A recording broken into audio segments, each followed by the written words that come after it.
کل ہم نے نوح علیہ الصلاۃ والسلام کا واقعہ پڑھا تھا. اس میں نوح علیہ الصلاۃ والسلام کے دور میں طوفان آیا اور کشتی میں 3 بیٹے ان کے، حام، سام اور یافث. یہ اگرچہ اسرائیلی روایات ہیں مگر ان کے مخالف ہماری شریعت میں کوئی دلیل موجود نہیں ہے، تو اس لیے مان لینے میں کوئی حرج نہیں ہے. اتنا تو ہے کہ اللہ تعالیٰ نے نوح علیہ السلام ہی کی ضروریت کو باقی رکھا تھا، تو ظاہر ہے انہی کے بیٹے اندر رہے ہوں گے، تو پھر کچھ بیٹے ہوں گے جو ایمان لائے ہوں گے اور وہ ان سے ہماری نسل چلی. پھر کیا ہوا ہے کہ یہ جو 40-50 لوگ تھے، یہ ان میں نوح علیہ السلام کے 3 بیٹوں کی نسل چلی اور ہوتے ہوتے پھر یہ دنیا میں پھیلتے چلے گئے. پھر کیا ہوا کہ دنیا میں یہ سفر کرتے چلے گئے، ان کی زبانوں میں اللہ نے اختلاف پیدا کر دیا، کیونکہ جو کٹ گئے نا ایک دوسرے سے تو ان کی زبانیں آہستہ آہستہ تبدیل ہونا شروع ہو گئی، رنگ تبدیل ہونا شروع ہو گئے. جن کی نسلیں ادھر ساؤتھ افریقہ کی طرف چلی گئیں، پہلے تو سب گندمی رنگ کے تھے. آدم علیہ السلام نا گندمی کلر کے تھے. گندم رنگ پتہ ہے کون سا ہوتا ہے؟ گندم کا دیکھ رہے ہو نا کیسا ہوتا ہے، نہ بالکل وائٹ اور نہ بلیک. آدم کا مطلب یہ ادم، ادم جو ہے نا، ادم، ادام عربی میں سالن کو کہتے ہیں. تو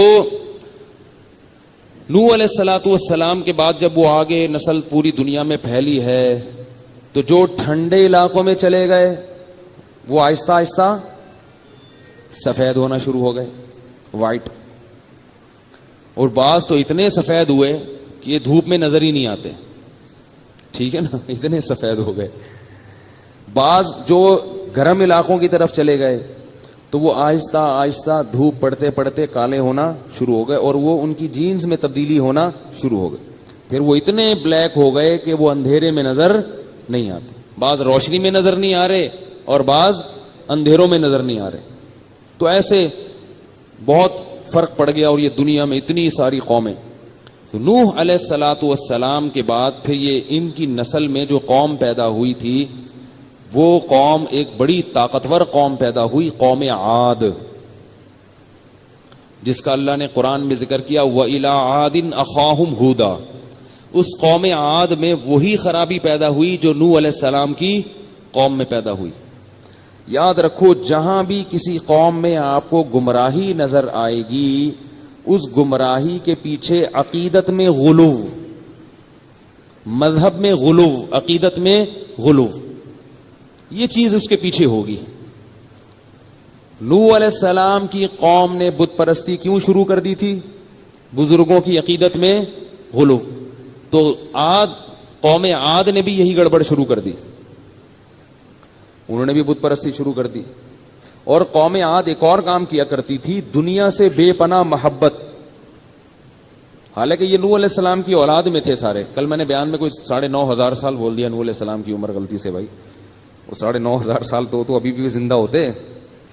اگر ان لوگوں کی عمریں 9,500 سال ہوتی تو ابھی ان لوگوں کے بچے ابھی ہمارے سامنے بالغ ہوئے ہوتے. ٹھیک ہے نا، تو وہ غلطی سے منہ سے نکل جاتی ہیں، ان چیز چلا دیا کریں. جیسے وہ میں نے ایک کلپ ہے میرا تراویح پر، تو اس میں حضرت امام شافعی 80 ہجری میں پیدا ہوئے، امام ابو حنیفہ 80 میں پیدا ہوئے تھے. امام شافعی پہ میں نے لگا دیا اس کو. اب لیکن یہ ریکارڈنگ ایسی چیز ہے کہ جو غلطی ایک دفعہ نکل گئی وہ ریورس نہیں ہوتی. فرشتے جو ریکارڈنگ کرتے ہیں نا ہماری، اس میں توبہ کر لو تو وہ مٹا دیتے ہیں.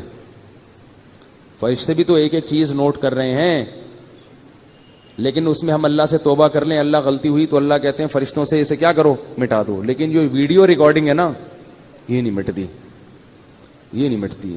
اب ہٹا بھی دیا میں نے تو پھر بھی 10 لوگوں کے پاس چلا جاتا ہے، وہ پتہ نہیں کہاں سے کہاں بات نکل جاتی ہے. تو قوم عاد میں کیا خرابی پیدا ہوئی؟ ایک تو بت پرستی، دوسرا کیا تھا؟ تتخذون مصانع لعلکم تخلدون. گھر ایسے بناتے تھے جیسے اس میں ہمیشہ رہنا ہے، مرنا نہیں ہے. تو ہود علیہ السلام کو اللہ نے ان میں سے بھیجا، انہی کی قوم میں سے. وَإِلَىٰ عَادٍ أَخَاهُمْ هُودًا، اسی قوم میں سے اللہ نے منتخب کیا.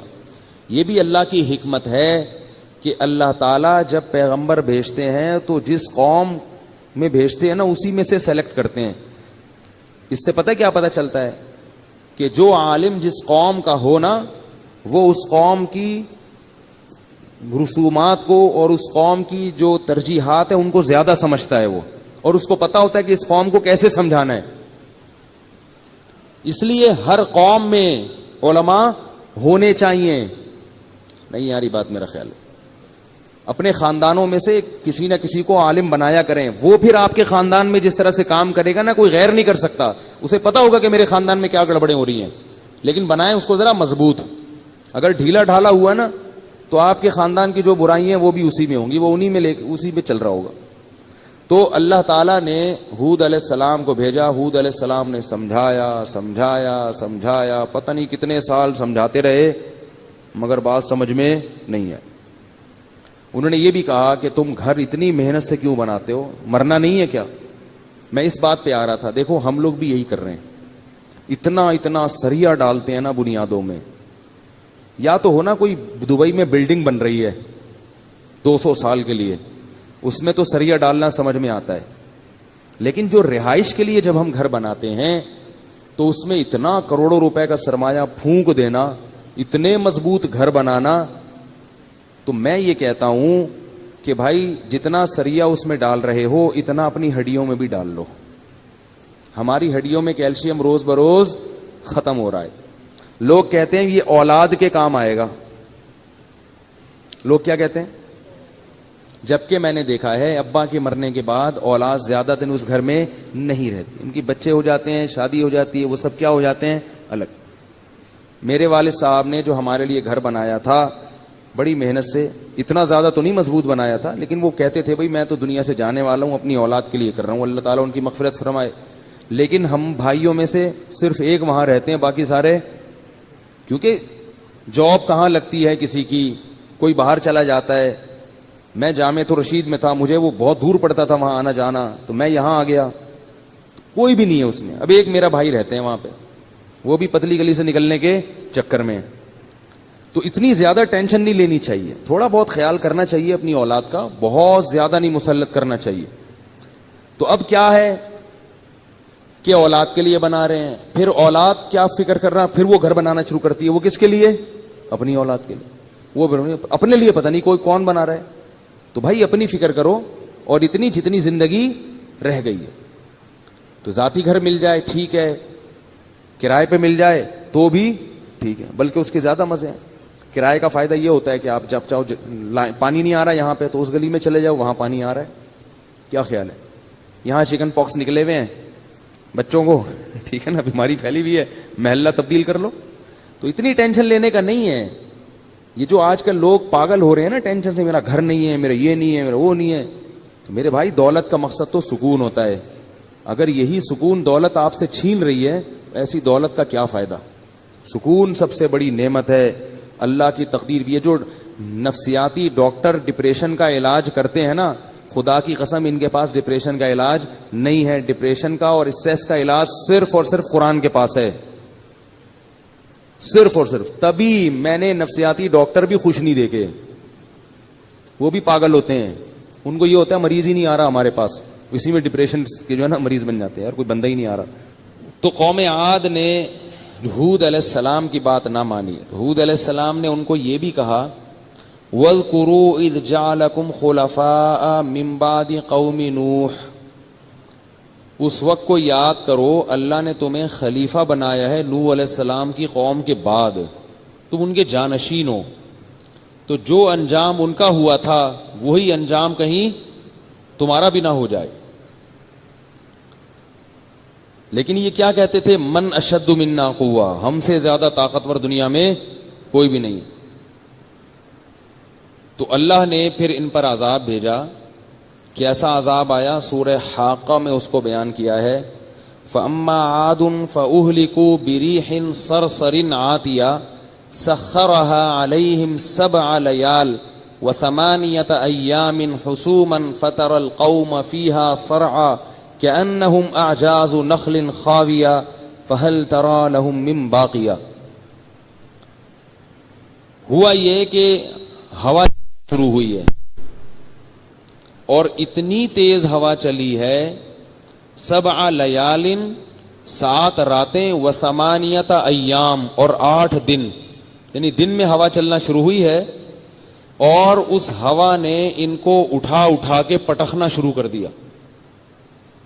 ایسے مارا ہے ہوا نے, اور 7 دن تک مسلسل طوفان رہا ہے. اور اللہ فرماتے ہیں فَتَرَ الْقَوْمَ, کہ اے لوگو اگر تم وہاں موجود ہوتے اور جب وہ ہوا تھمی تھی, ہوا جب رکی ہے, اس قوم کو دیکھتے تو تمہیں ایسے لگتا کہ کھجور کے بڑے بڑے تنے ہیں جو اکھاڑ کے کسی نے پھینک دیے. بڑے بڑے قداور لوگ تھے, اوندھے پڑے ہوئے تھے. اب اللہ ہم سے خطاب کرتے ہیں فَهَلْ تَرَى لَهُم مِّن بَاقِيَةٍ, فرمایا تم ان میں سے ایک فرد کو بھی باقی دیکھتے ہو؟ ان کی نسل کا کوئی ایک بھی بچا زندہ؟ سب ختم کر دیا اللہ نے. اب ہوا کا عذاب کیوں دیا, اس میں کیا حکمت تھی؟ بھائی نوح علیہ السلام کی قوم پہ کون سا عذاب آیا؟ پانی کا, پانی نے غرق کر دیا. ہوا کا عذاب کیوں؟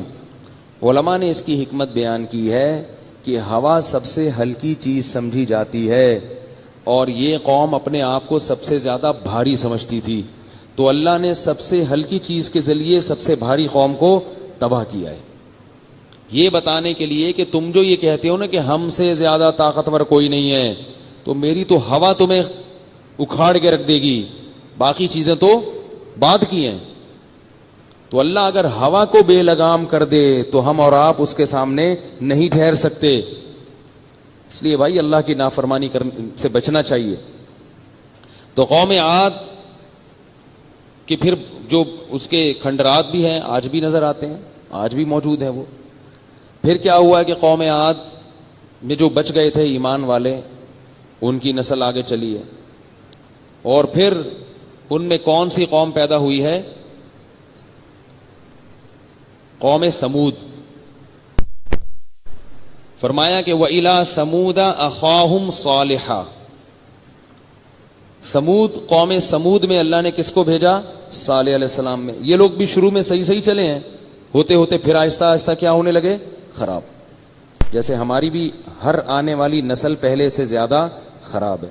ہم اپنے باپ داداؤں کو دیکھتے ہیں تو وہ دین پہ زیادہ تھے, اس دور کی نسل کو دیکھتے ہیں تو دین سے دور ہیں. اگلی نسل کی پیشگوئی کیا ہے کہ وہ دین سے اور زیادہ دور ہوگی, کیونکہ شیطان تو لگا ہوا ہے نا اپنے کام میں. اور شیطان کی 2 قسمیں ہیں, قرآن نے بیان کی ہے, من الجنتی والناس, کچھ جنات میں سے ہوتے ہیں اور کچھ انسانوں میں سے بھی ہوتے ہیں. تو انسانوں والے شیاطین کون سے ہیں؟ وہ ہے میڈیا, ڈرامے دکھا کے, فلمیں دکھا کے, اور ایسے پیغام آپ کو دیتا ہے, ایسے میسج دیتا ہے کہ آپ مذہب سے آہستہ آہستہ دور ہو جائیں. صراحتاً مخالفت نہیں کریں گے مذہب کی, لیکن آپ کو آہستہ آہستہ مذہب سے دور کر دیں گے. اب آپ رمضان میں دیکھ لیں ٹیلی ویژن پہ جو پروگرام آ رہے ہیں, میں تو نہیں دیکھتا الحمدللہ, لوگ بتاتے ہیں کس طرح لڑکیاں بے تکلف گپیں لگ رہی ہیں, ہا ہا ہو ہی لگا ہوا ہے. تو رمضان میں تو انسان کم از کم نظر کی حفاظت کرے بھائی. تو میں بات یہ کر رہا تھا کہ قوم سمود جو تھی, قوم سمود, ہاں میں یہ کہہ رہا تھا کہ آہستہ آہستہ نسلیں کیا ہو جاتی ہیں؟ خراب ہونا شروع ہو جاتی ہیں. اور کیوں خراب ہوتی ہیں؟ کہ جو شیطان ہے, دونوں قسم کے شیطان, چاہے وہ جنات میں سے ہوں چاہے وہ انسانوں میں سے ہوں, وہ اپنی محنت نہیں چھوڑتے. تو اب ہمارے باپ دادا نیک تھے, ہم نیکی میں ان سے کم, اور اگلی نسل ان سے بھی کم. اور اللہ کا یہ قاعدہ ہے کہ اللہ نے کافر کے لیے تو آخرت رکھی ہے جہنم کا عذاب, لیکن جو ایمان والے دنیا میں جب بدعمالی اختیار کرتے ہیں من حیث القوم, تو ان کو دنیا میں سزا ملتی ہے, آخرت میں تو ملے گی, دنیا میں بھی ملتی ہے. کیونکہ وہ مقتدا تھے, وہ رہبر تھے, ان کو دوسری قوموں نے فالو کرنا تھا, غیر مسلم قوموں نے. اس کی ہمیں بنی اسرائیل سے مثال ملتی ہے کہ اللہ نے جب بنی اسرائیل خراب ہو گئے تو اللہ نے ان کو فرعون کا غلام بنا دیا, اور خوب دھنائی لگی ہے بنی اسرائیل کی, بہت ظلم ہوا بنی اسرائیل پر. جب ظلم سہتے سہتے تنگ آ گئے تو پھر موسیٰ علیہ الصلوۃ والسلام کو انہوں نے قبول کیا ہے کہ کوئی نبی آئے ہمارے اندر. اگر اللہ ویسے ہی بھیجتے تو پتہ نہیں یہ مانتے بھی کہ نہیں مانتے. پھر اللہ نے ان سے قربانیاں لی, پھر ان کا دوبارہ سے عروج ہوا ہے, اور پھر اللہ نے ان سے وعدہ کیا کہ اگر تم نے دوبارہ بدعمالی اختیار کی تو میں دوبارہ تمہیں پس کر دوں گا, دوبارہ ذلیل کر دوں گا. پھر اللہ نے ایک دفعہ ذلیل کر کے دوبارہ ان کو عزت دی, اور پھر دوبارہ جب ان کا زوال ہوا تو اللہ نے کہا کہ اب تمہیں دوبارہ عزت کبھی بھی نہیں ملے گی, قیامت تک تم پر کوئی نہ کوئی مسلط رہے گا. اور اب یہودی نام گالی بن چکا ہے.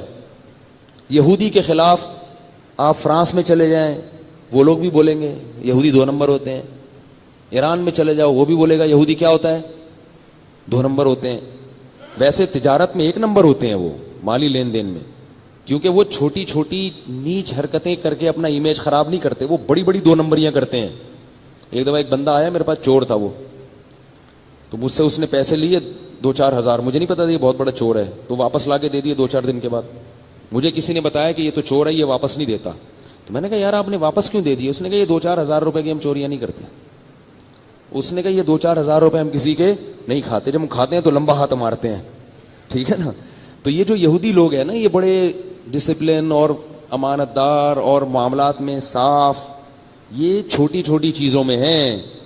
جہاں بڑے بڑے معاملات ہوتے ہیں نا, تو یہ کہتے ہیں ملکوں کو کھاؤ, قوموں کو کھاؤ, 1-2 بندے کو کھانے کی ضرورت نہیں ہے, ملکوں کو کھاؤ. سمجھ رہے بات کو؟ تو یہی حال کہ نسل آہستہ آہستہ خراب ہونا شروع ہو جاتی ہے. تو یہی حال کس کا ہوا؟ قوم سمود کا بھی. آہستہ آہستہ برائی آئی, اور وہی برائیاں ان میں بھی آ گئیں جو پہلے قوموں میں تھی. وہ برائی کیا؟ بت پرستی, عقیدت میں غلو. اب صالح علیہ السلام نے آ کے ان کو سمجھایا, سمجھاتے رہے سمجھاتے رہے سمجھاتے رہے. اور بھی برائیاں تھیں اس قوم میں. تو وہ قوم کیا کہنے لگی, کوئی معجزہ دکھاؤ, معجزہ دکھاؤ کہ آپ اللہ کے نبی. اور یہ بھی تانے دیتے تھے, یا صالح قد كنت فینا مرجوا قبل هذا اتنهانا ان نعبد ما يعبد آباؤنا او ان نفعل فی اموالنا ما نشاء. وہ حرام بھی کماتے تھے, دھوکہ دیتے تھے. تو صالح علیہ السلام نے کہا کہ بھئی تم حلال کماؤ نا, یہ تم جھوٹ اور دھوکے سے کام کیوں لے رہے ہو, حلال کماؤ. تو انہوں نے پتہ ہے صالح علیہ السلام کو کیا تانا دیا؟ صالح علیہ السلام کو انہوں نے یہ تانا دیا, قد کنت فینا مرجوا قبل هذا. اے صالح, تیری صلاحیتوں کو دیکھ کے لگتا تھا کہ تو ہماری قوم کا معاون اور مددگار بنے گا, قومی ترقی کا ذریعہ بنے گا. نہیں یاری بات میرا خیال ہے. جیسے ماں باپ میں کوئی بچہ بڑا ذہین ہو اور وہ مولوی بن جائے, تو ابا کیا کہتے ہیں, یار میں تو سمجھ رہا تھا کہ یہ ہمارے خاندان کی ناک کیا کرے گا, اونچی کرے گا, یہ بنے گا ڈاکٹر, یہ بنے گا انجینئر, یہ بنے گا سائنسدان, یہ پیسہ کمائے گا, ہمیں یہاں سے نکال کے ڈیفنس میں لے کے جائے گا, پھر ڈیفنس سے اڑا کے امریکہ میں شفٹ کرا دے گا. اور یہ کیا کر گیا, یہ مولوی بن گیا, ٹھیک ہے نا, یہ تبلیغ میں نکل گیا, یہ 4 مہینے لگا کے آ گیا.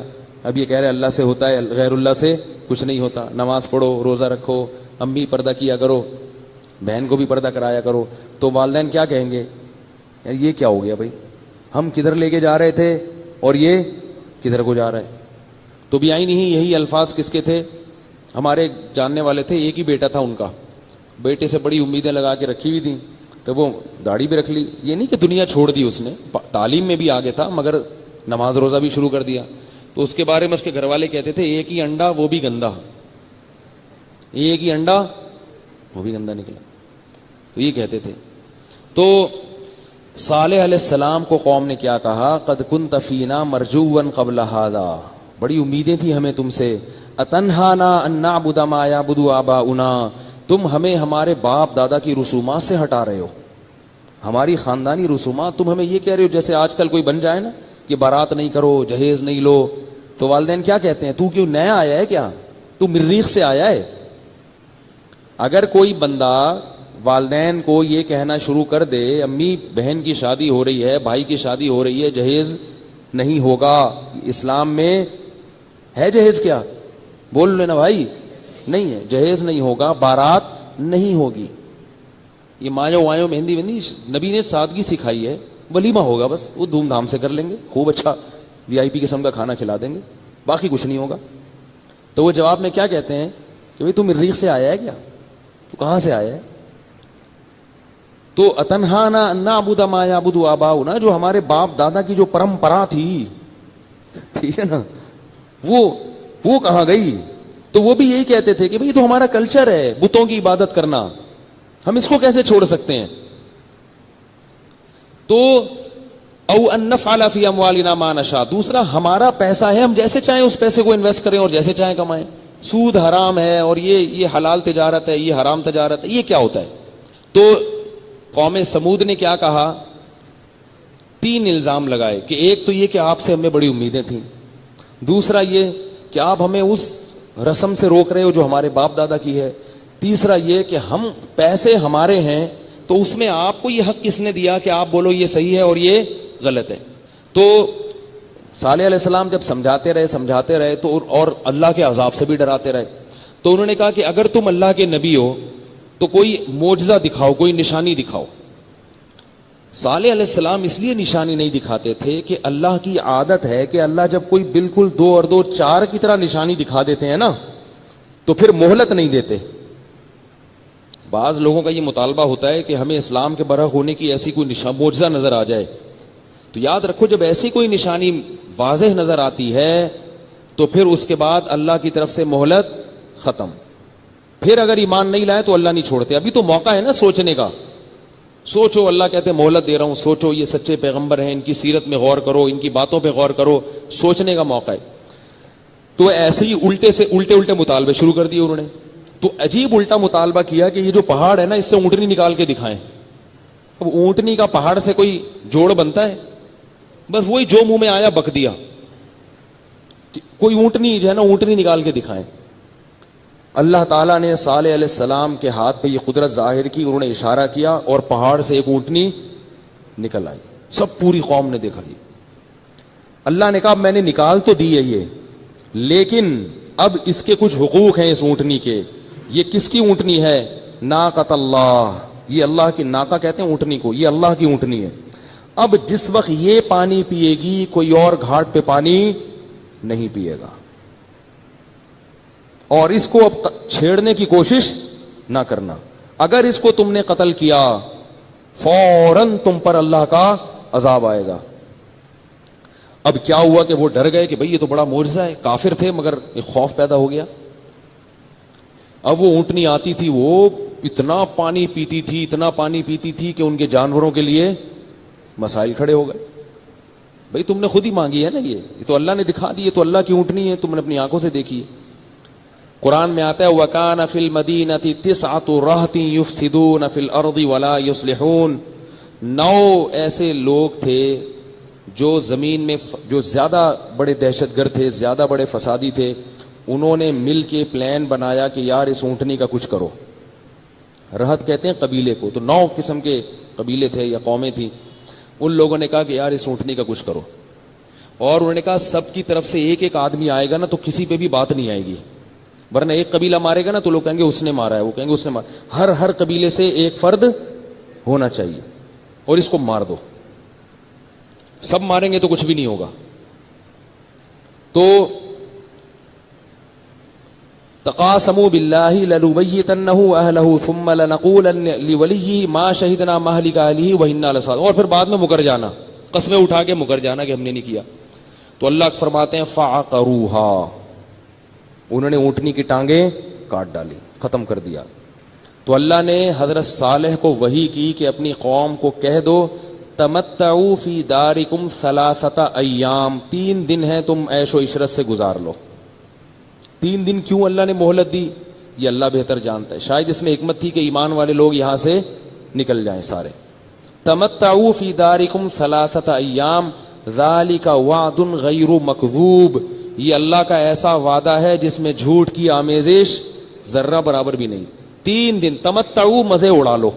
کیسے بدبخت تھے دیکھیں، پیغمبر یہ دھمکی دے کے گئے ہیں مگر ان کو پھر بھی یہ تھا کہ بھئی کوئی عذاب نہیں آ رہا، پھر بھی نہیں بھاگے وہاں سے. تمتعوا فی دارکم 3 ایام ذالک وعد غیر مکذوب، یہ جھوٹا وعدہ نہیں ہے. اللہ فرماتے ہیں 3 دن کے بعد کیا ہوا؟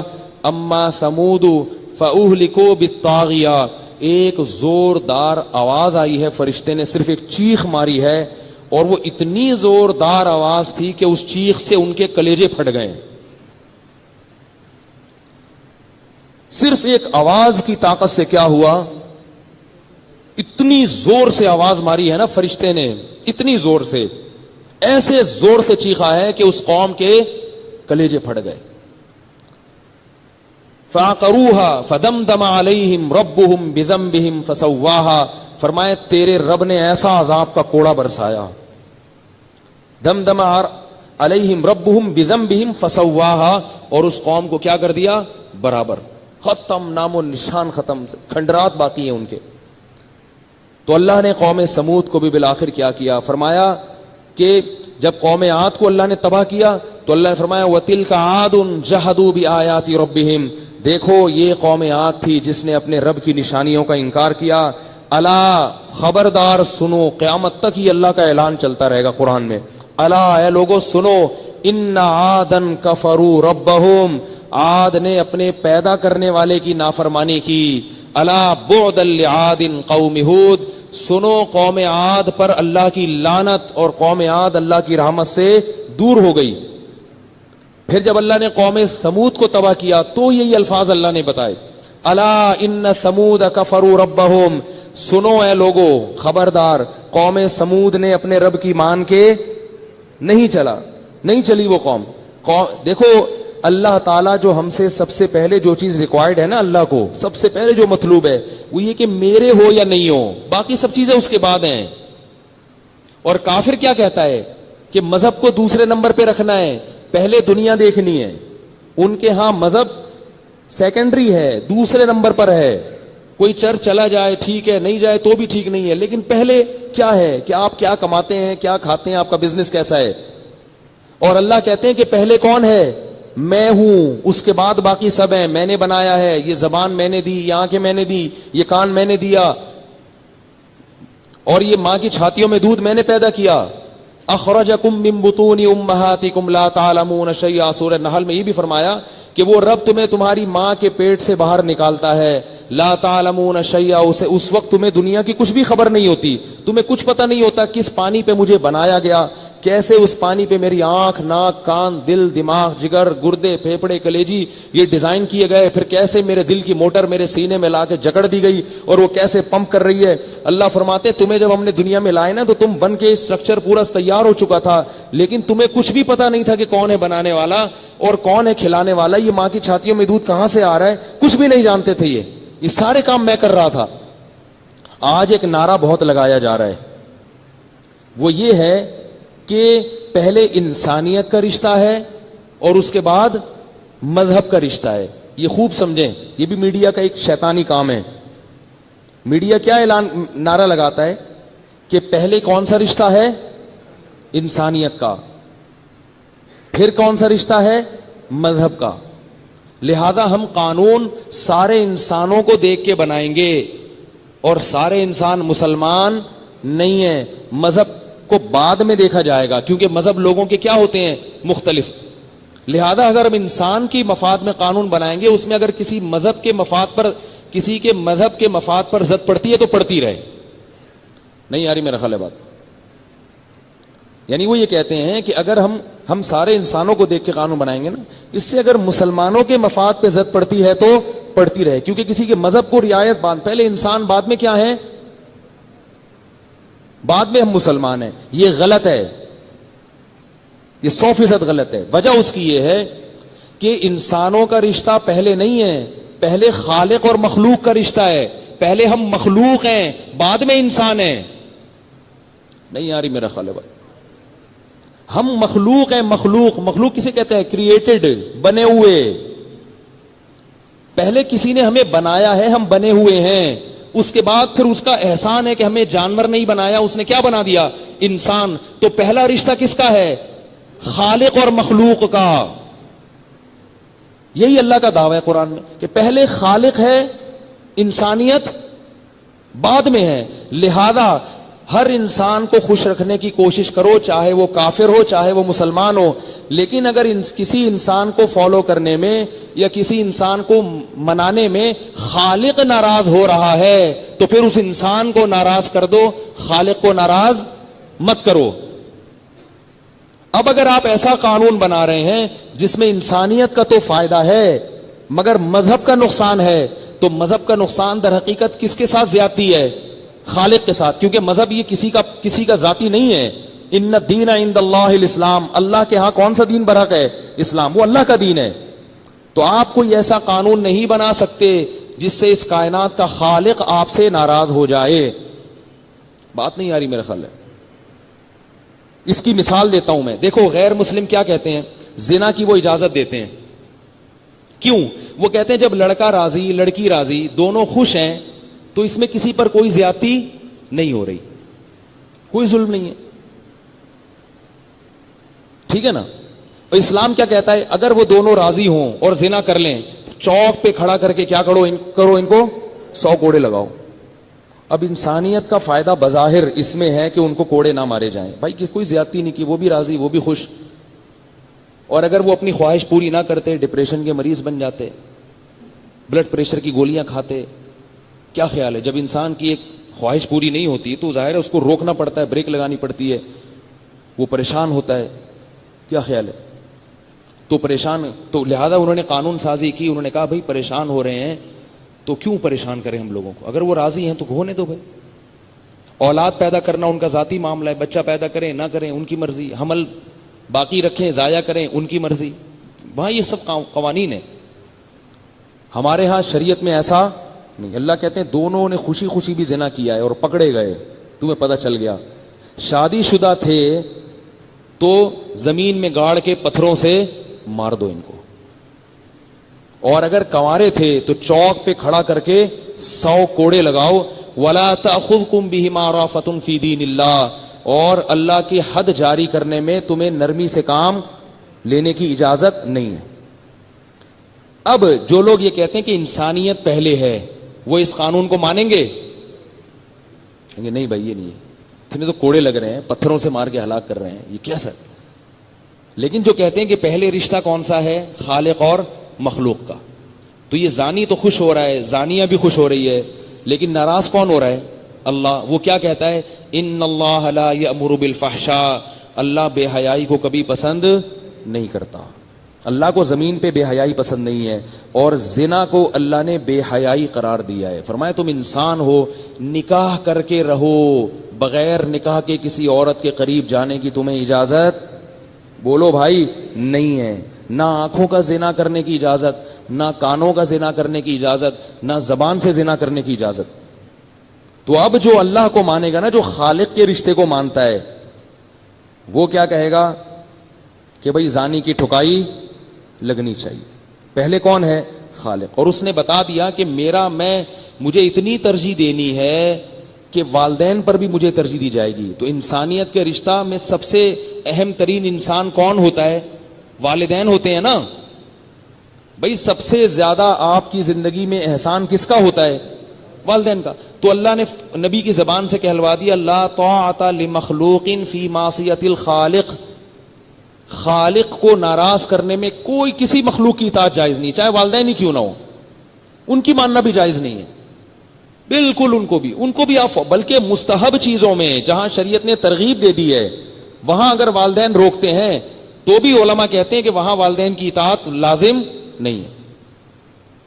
جہاں شریعت نے ترغیب دی ہے نا کہ یہ کرو اور والدین خامخواہ میں منع کریں آپ کو, تو وہاں بھی نہیں ہے, وہاں بھی آپ کر سکتے ہیں کیونکہ شریعت نے کہا ہے. تو اس لیے یہ جو انبیاء بار بار بیان کرتے ہیں نا, وہ کس کا تعارف کرواتے ہیں, انٹروڈکشن کس کا کرواتے ہیں؟ خالق کا. تو اللہ فرماتے ہیں ہم نے قوم سمود کو کیا کر دیا؟ تباہ و برباد کر دیا. اور اللہ نے پھر تباہ و برباد کرنے کی جب قوم عاد کو تباہ کیا تو فرمایا تلک عاد, دیکھو یہ تھے عاد, جحدوا بآیات ربہم کفروا بربہم, اپنے رب کا انکار کیا اور کیسے یہ تباہ ہو گئے. واتبعوا فی ہذہ الدنیا لعنہ, اس دنیا میں بھی ان پر اللہ کی طرف سے لعنت ہوئی اور آخرت میں بھی تباہ و برباد ہو گئے. پھر قوم سمود کا یہی حشر ہوا ہے